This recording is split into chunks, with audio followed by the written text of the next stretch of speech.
Hi everyone, welcome to your own channel Law Digest. My name is Chetan and in this video हम एक बहुत ही important topic cover करने वाले हैं from logical reasoning, that is ranking test, या फिर इसको ऑर्डर एंड रैंकिंग भी हम बोल सकते हैं। तो बेसिकली इस टॉपिक में दो कॉन्सेप्ट्स होते हैं, एक होता है आपका रैंकिंग का, एक होता है ऑर्डर का। तो दोनों ही टॉपिक्स को हम कवर करेंगे through questions. So first of all a brief about my self.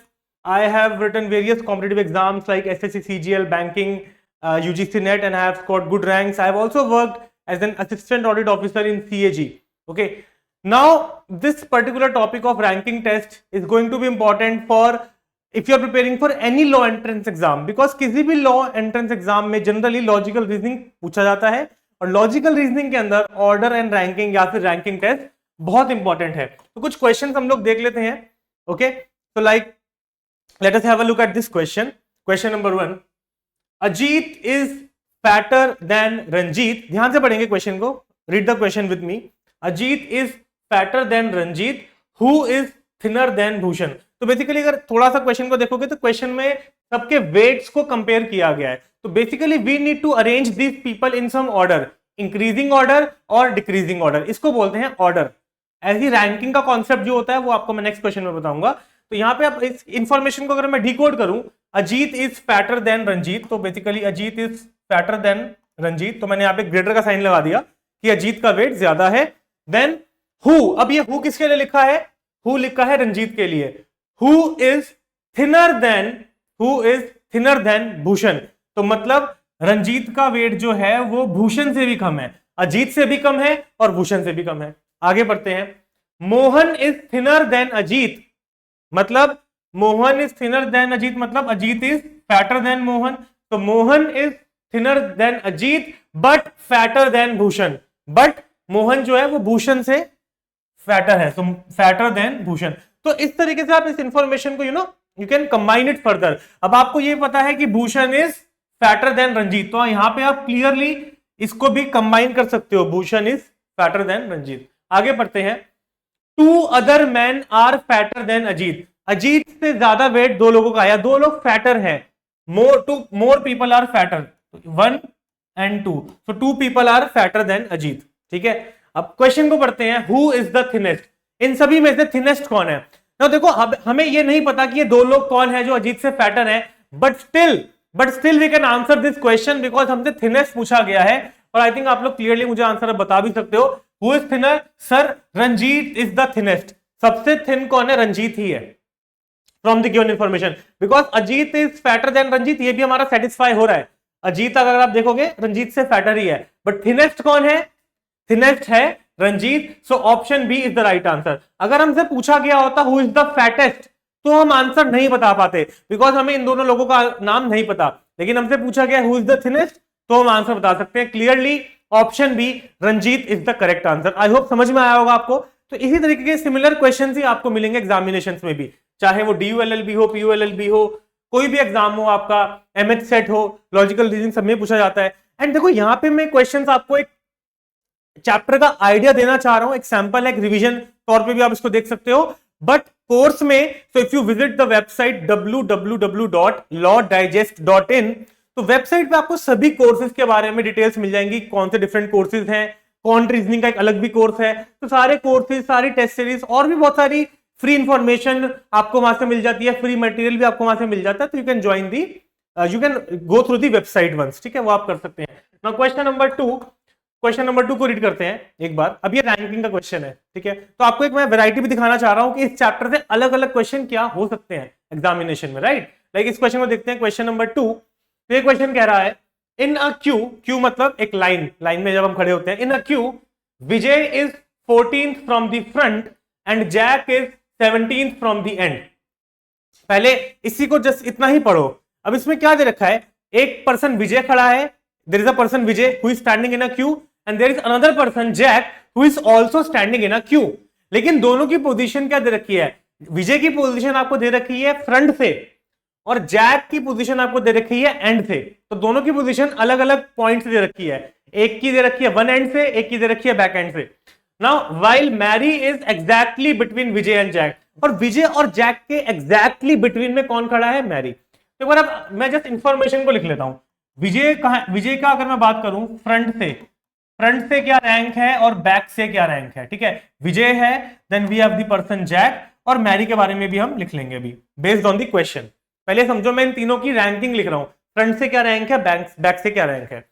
हमने दे रखा है Vijay is 14th from the front, Vijay जो है फ्रंट से 14th है, 14th नंबर पे है। Then Jack is 17th from the end, तो Jack is 17th from the end, back की जगह एंड लिख लेते हैं, front end, front point of the queue, end point of the queue, तो काउंटिंग हम वैसे ही कर रहे हैं। Then Jack is 17th from the end, Mary is exactly between Vijay and Jack, इनके एग्जैक्टली बिटवीन में मैरी है, कोई बात नहीं, भी देखते हैं। अब एक और लाइन पढ़ते हैं, if Vijay be ahead of Jack, अगर विजय जैक से आगे है, तो मान लो अगर इसका मतलब बेसिकली ये है, यहां पे विजय है, अगर ये फ्रंट है आपका, क्योंकि विजय आगे है, ठीक है, ये आपका मान लो बैक एंड है, ठीक है, फ्रंट है, ये आपका एंड है। विजय जो है जैक से आगे है, तो Jack would be behind Vijay, and Mary is between them, exactly in between, Mary इन दोनों के एग्जैक्टली बिटवीन में है, मतलब जितना डिस्टेंस जैक और मैरी के बीच में है उतना ही डिस्टेंस विजय और मैरी के बीच में है। या फिर आप ऐसा बोल सकते हो, जितने लोग, those number of people who are between Vijay and Mary, the same number of people should be between Mary and Jack, because it is mentioned Mary is exactly between Vijay and Jack. So I think question समझ में आपको आ रहा होगा।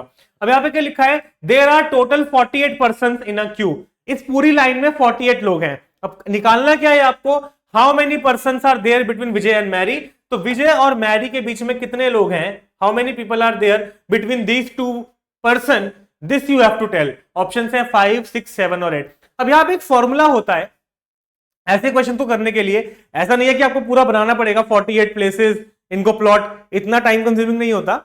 एक formula होता है simple सा ऐसे क्वेश्चन को करने के लिए हमेशा। फॉर्मूला क्या होता है, फॉर्मूला ये होता है कि किसी भी, एक सिंपल सा फॉर्मूला होता है कि कोई भी पर्सन है, पर्सन ए,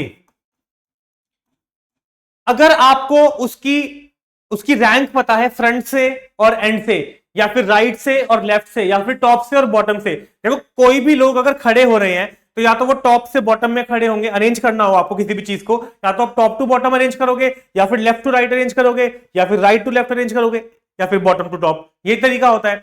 अब यहां पे अगर मैं देखूं, अगर मैं आपको एक फॉर्मूला बताना चाह रहा हूं कि कोई पर्सन है वो फ्रंट से 7th नंबर पे है और बैक से उसकी रैंक 11th है, और मैं आपसे पूछता हूं find tell me the total number of people in the row, तो उसमें क्या करते हैं हम, उसकी रैंक्स को प्लस करके -1 कर देते हैं, तो यहां पे क्या होगा 18 - 1 17, तो यू कैन से उस रो में 17 लोग खड़े हैं। तो इस फॉर्मूला को, इसको मैं फॉर्मूला के फॉर्म में लिखूं, इसका फॉर्मूला क्या होता है, total number of people is equal to rank of a person from left या फ्रॉम राइट, मतलब अगर मैं लेफ्ट टू राइट खड़ा करता हूं सबको, तो rank of the person from left plus rank of the same person, उसी पर्सन की रैंक फ्रॉम द राइट। अब देखो यहां पे एक चीज समझने वाली है कि अगर ये टॉप है तो फिर ये बॉटम, मतलब लेफ्ट है तो राइट, फ्रंट है तो एंड, है ना, वो आप देख सकते हो, और -1 हम कर देते हैं, अब फॉर्मूला को आप चेंज कर सकते हो, मतलब चेंज मतलब अब इस क्वेश्चन की बात करते हैं, विजय की रैंक कितनी है फ्रंट से, मतलब आप इसको अगर फ्रंट ले लो, फ्रंट से रैंक कितनी है और एंड से रैंक कितनी है, विजय की रैंक है फ्रंट से 14th, total number of people कितने हैं 48, ये क्वेश्चन में गिवन है।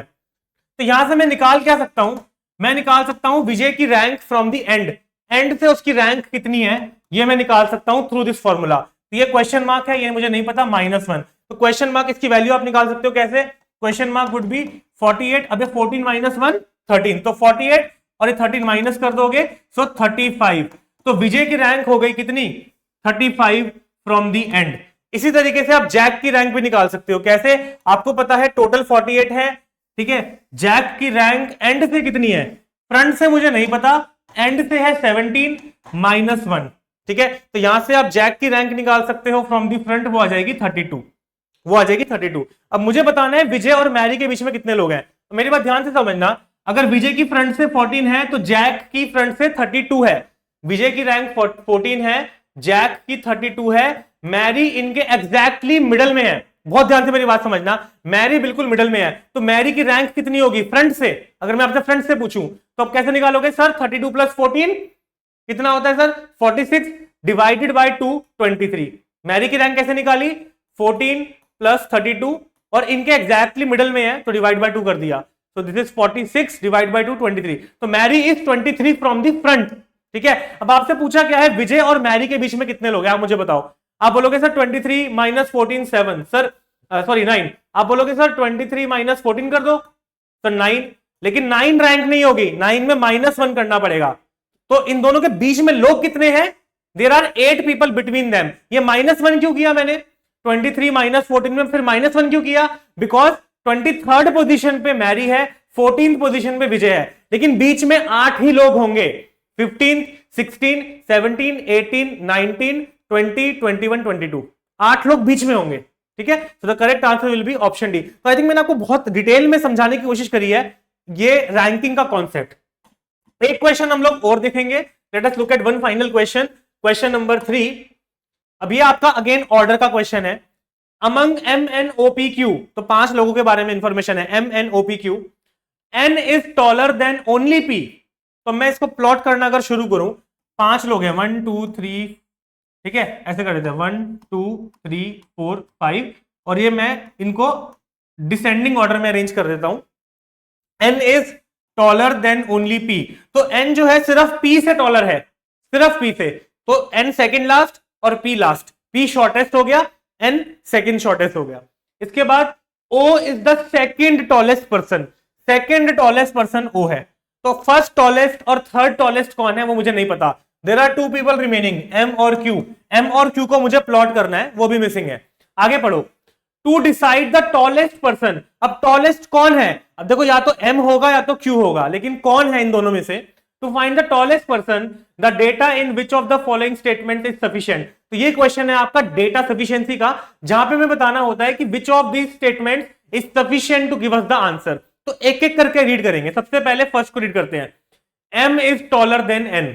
अब M is taller than N है, तो या आप एक बात समझेंगे, M को हम यहां भी प्लेस कर सकते हैं, यहां भी प्लेस कर सकते हैं, तो वी आर नॉट श्योर। तो स्टेटमेंट A से मुझे कोई कंफर्म आंसर नहीं मिलेगा।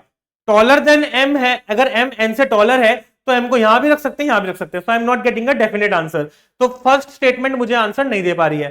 सेकंड को चेक करते हैं, M दो taller than N, M N से टॉलर है but not as tall as Q, but M Q से टॉल नहीं है, मतलब M जो है वो Q से शॉर्ट है, ये इसका मतलब है, Q से शॉर्ट है। तो हमारा सीक्वेंस बन गया, Q बड़ा है, फिर M है, फिर N है। अब मेरी बात ध्यान से समझना, N को तो ऑलरेडी प्लेस कर चुके हैं हम, तो Q अगर बड़ा है तो Q would be on the first position and M would be on the third position. तो अगर मेरा जो क्वेश्चन है हु इज टॉलेस्ट, तो मेरा आंसर आ रहा है कि Q जो है वो टॉलेस्ट है।